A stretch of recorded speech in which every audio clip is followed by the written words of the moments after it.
दोस्तों आज के वीडियो में हम जानेंगे पित्त दोष क्या है, पित्त दोष बढ़ने के क्या लक्षण हैं, अगर हमारे शरीर में पित्त दोष बढ़ गया तो कौन कौन सी बीमारियां होती हैं और दोस्तों पित्त दोष को नियंत्रित करने का प्राकृतिक उपाय क्या है या एक औषधि के बारे में जानेंगे जो बढ़े हुए पित्त दोष को कम कर सकती है यानी पित्त दोष को ठीक कर सकती है। तो चलिए दोस्तों सबसे पहले हम यही जान लेते हैं पित्त दोष क्या है। दोस्तों हमारे शरीर में 3 दोष पाया जाता है, वात दोष, पित्त दोष और कफ दोष। जब हमारे शरीर का ये 3 दोष बिगड़ जाता है यानी असंतुलित हो जाता है तभी हमारा शरीर बीमार होता है।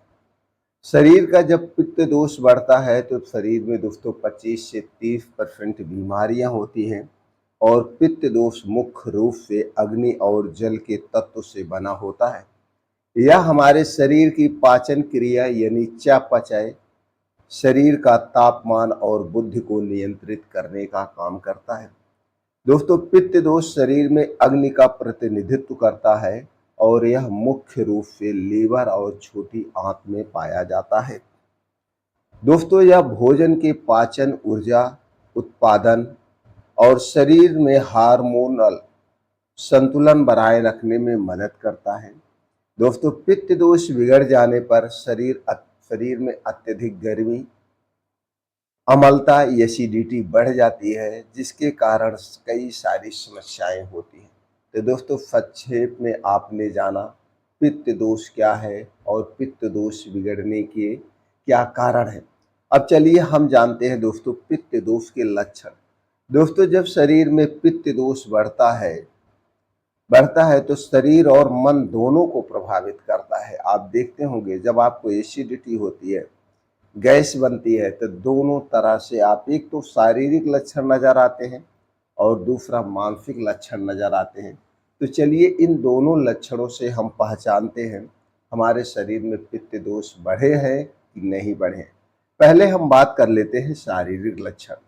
अगर हम शारीरिक लक्षण की बात करें तो हमारे शरीर में अत्यधिक पसीना आना शुरू हो जाएगा, पाचन तंत्र की समस्याएं जैसे पेट में जलन, गैस, एसिडिटी आदि होगा, त्वचा रोग, मुंह में जैसे मुहासे, एक्जिमा, लाल चकत्ते, खुजली का होना, बालों का झड़ना, समय से पहले बालों का सफेद होना, शरीर में जलन महसूस होना जैसे हाथों पैरों में, अत्यधिक प्यास का लगना, मुंह का स्वाद कड़वा व खट्टा लगना, माइग्रेन, सिर में दर्द होना, आंखों में जलन होना, सर में आगे माथे के ऊपर जलन होना, दर्द होना, हाथों पैरों में जलन होना, ऐसे कई सारे और लक्षण प्रकट होते हैं। अब हम मानसिक लक्षण की बात करें तो हमारे मानसिक क्या लक्षण है। दोस्तों उस समय हमें बहुत ज़्यादा चिड़चिड़ापन आएगा, गुस्सा आता है, कोई अच्छी बात बोलता है तो भी हमें गुस्सा लग जाती है, तनाव में आ जाते हैं, एंजाइटी हो जाती है, हमारे निर्णय लेने की क्षमता कमज़ोर हो जाती है, नींद की समस्या आ जाती है और बातों बातों में दोस्तों हम लड़ाई झगड़े करने लगते हैं।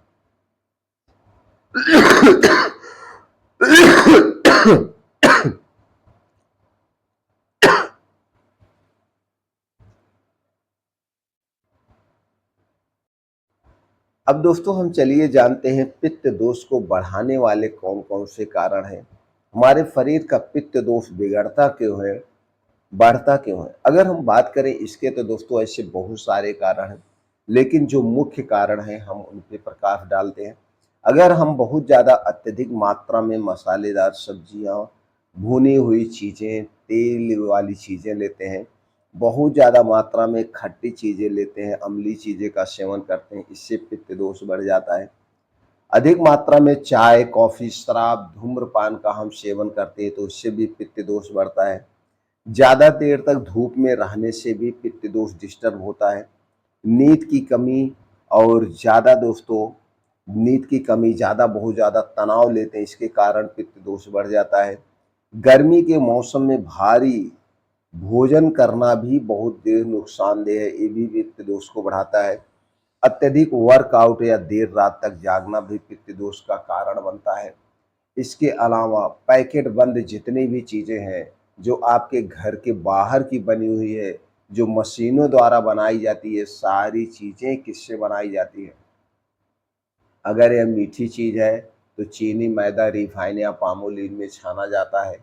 उसके बाद दोस्तों 2 महीने, 3 महीने, 6 महीने तक इसे सुरक्षित रखा जाता है, जिससे प्रिजर्वेटिव किया जाता है। यह भी एक प्रकार का ज़हर है। और जितने भी प्रोसीजर साथ में किए जा रहे हैं, फिर उसके बाद दोस्तों उसे निर्जीव बना दिया जाता है। तो ये सारी चीज़ें पित्त दोष को बढ़ाने का कारण है।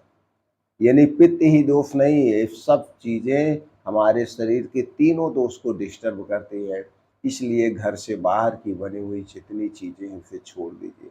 और दिनचर्या भी अहम भूमिका निभाती है। दोस्तों दिनचर्या की बात करें तो दोस्तों जो दिनचर्या है आज की वो बहुत ही गलत लाइफ़स्टाइल है।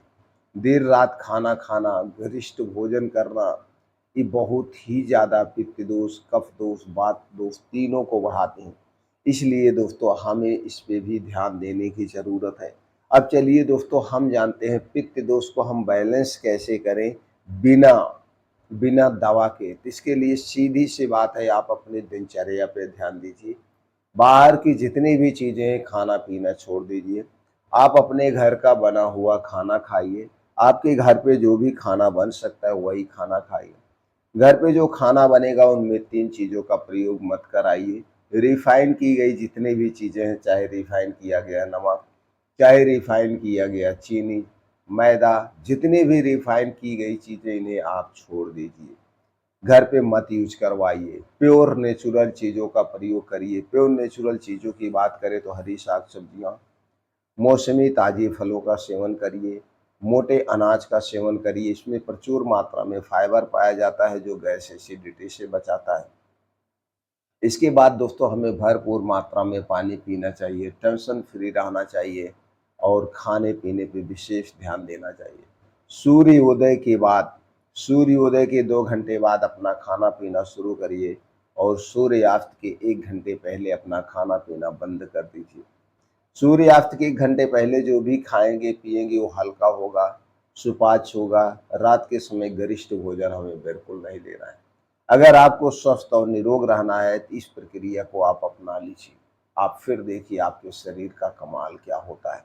इसके बाद दोस्तों कुछ आपको योगा, प्राणायाम, मेडिटेशन भी करना होगा। जैसे हम बात करें योगा, प्राणायाम, मेडिटेशन की, तो दोस्तों आपको रोज़ 2 घंटे का समय निकालना है। तो आप इसके लिए जल्दी सो जाइए। जल्दी सोने का मतलब 10 बजे के पहले तक सोने का प्रयास करिए और सुबह 4 से 5 बजे के बीच गर्मी के दिनों में उठ जाइए। उठने के बाद अगर आपको गैस एसिडिटी की शिकायत है तो 1 से 2 गिलास गुनगुना पानी लीजिए। इससे क्या होता है तुरंत आपके शरीर को ऊर्जा मिलती है, गैस एसिडिटी से बचाता है और उसके बाद आपका पेट खुल के साफ हो जाएगा। अब डेली दिनचर्या से निवृत्त होकर के दोस्तों आप 5 बजे घर छोड़ दीजिए। 5 से 7 2 घंटे एक ऐसे स्थान का सिलेक्शन करिए जहाँ पे मिट्टी हो, हरी घास हो, क्योंकि मिट्टी से जुड़ना बहुत ज़रूरी है। अब उसी पे नंगे पाँव आप 2 घंटे खूब जम के दोस्तों आपको क्या करना है, तेज़ गति से मॉर्निंग वॉक करना है, योगा करना है, मेडिटेशन करना है। 2 घंटे उसी मिट्टी के साथ अपने आप को बिताइए। अब 2 घंटे जब आप घर से बाहर रहेंगे तो उस समय दोस्तों धूप निकल चुकी होगी और उगते हुए सूरज की धूप हमारे लिए बहुत ही फ़ायदेमंद है। यह दोस्तों हमारे शरीर में विटामिन डी की पूर्ति करता है और विटामिन डी की कमी के कारण जो बीमारियां होती बीमारियां दूर हो जाएगी। हमें 2 योगा कम से कम डेली करना चाहिए। पहला है अनुलोम विलोम 15 से 20 मिनट, दूसरा है कपालभाति 15 से 20 मिनट और 15 से 20 मिनट का ध्यान करना चाहिए। ध्यान करने से हमारे अंदर की नेगेटिविटी खत्म होती है और हमारे अंदर की पॉजिटिविटी आती है दोस्तों। पॉजिटिविटी और नेगेटिविटी ख़त्म करना बहुत ज़रूरी है और हो सके तो दिन भर में एक बार दोस्तों, दिन भर में एक बार खुल के हँसिए, नेचुरल तरीके से हँसिए। जब हम खुल करके हँसते हैं तो दोस्तों हमारे अंदर गुड हार्मोन्स रिलीज होता है, जो कि हमारा शरीर अपने आप बीमारी को ठीक करने लगता है।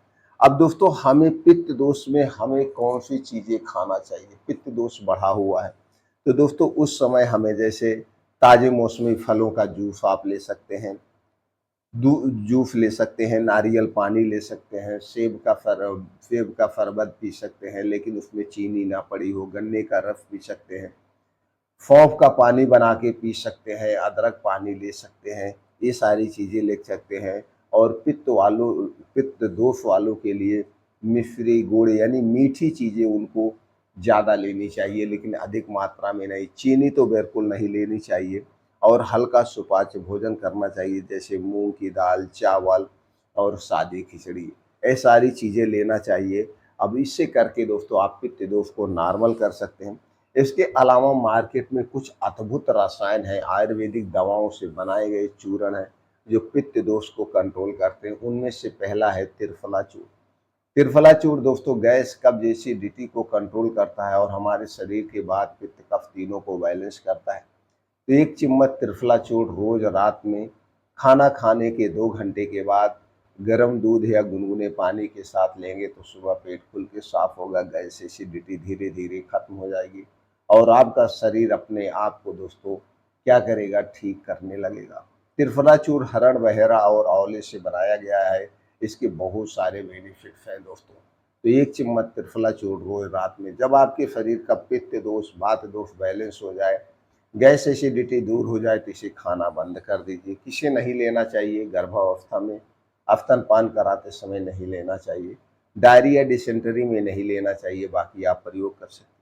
दूसरा चूर्ण है दोस्तों अभिपत्तिकर चूर्ण। अभिपत्तिकर चूर्ण बहुत ही अच्छी दवा है, वात, पित्त, कफ तीनों को बैलेंस करने के लिए, खासकर पित्त दोष को दूर करने के लिए। किसी भी अच्छी कंपनी का आप अभिपत्तिकर चूर्ण ले सकते हैं दोस्तों, किसी भी अच्छी कंपनी का। लेना कैसे है? एक एक चम्मच सुबह शाम खाना खाने के दोस्तों 1 घंटे के पहले लेना है या खाना खाने के 2 घंटे के बाद, दोनों कंडीशन में आप ले सकते हैं और कुछ ही दिनों में आपके शरीर का पित्त दोष बैलेंस हो जाएगा। इसके अलावा आप धनिया पानी भी ले सकते हैं। धनिया पानी भी बड़ा ही फायदेमंद है पित्त दोष को दूर करने के लिए। तो दोस्तों इस तरह से आप अपने शरीर के पित्त दोष को बैलेंस कर सकते हैं। पित्त दोष से होने वाली बीमारियों से आप दूर रह सकते हैं।